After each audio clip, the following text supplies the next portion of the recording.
should you have access to their phone or give them their privacy?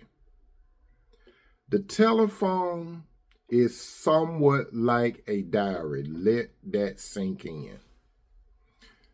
This should not be a very difficult question. It's basically come down to what type of relationship you are in. Are you in a serious, committed, or covenant relationship, or you are not? Now, stay with me as I expound and not explain this to you shortly. But first, let me define what access means and what privacy means. Access generally refers to the permission, ability, or mean to enter, approach, or use something. Privacy refers to the ability of individual to control their personal information and limit access to their private lives. So that is the difference between access and privacy.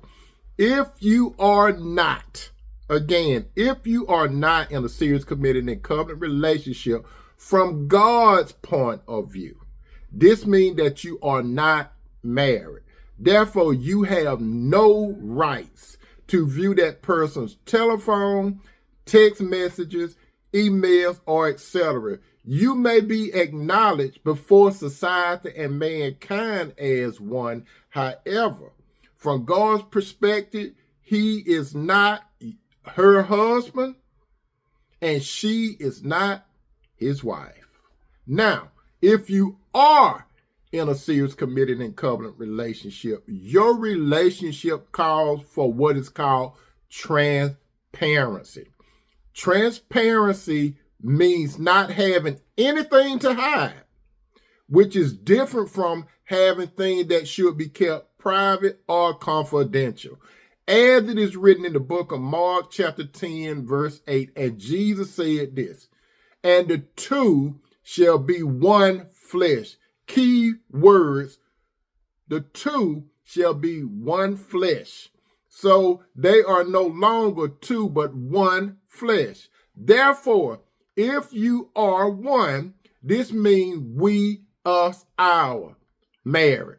Even though I have expounded this to some of you, there will be some of you that will still be resistant because even though you're supposed to be one, you will still try to say and justify that the telephone, texts, emails, social media is yours exclusively and off limit and not your spouse. Question, do you have something to hide?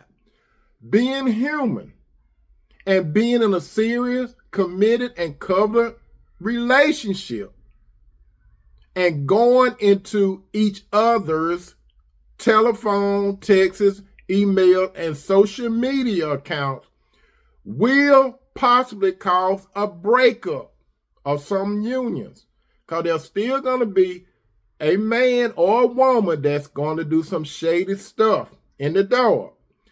Be careful what you go looking for. Checkmate. Remember this. Believe this. C'est la vie and amen.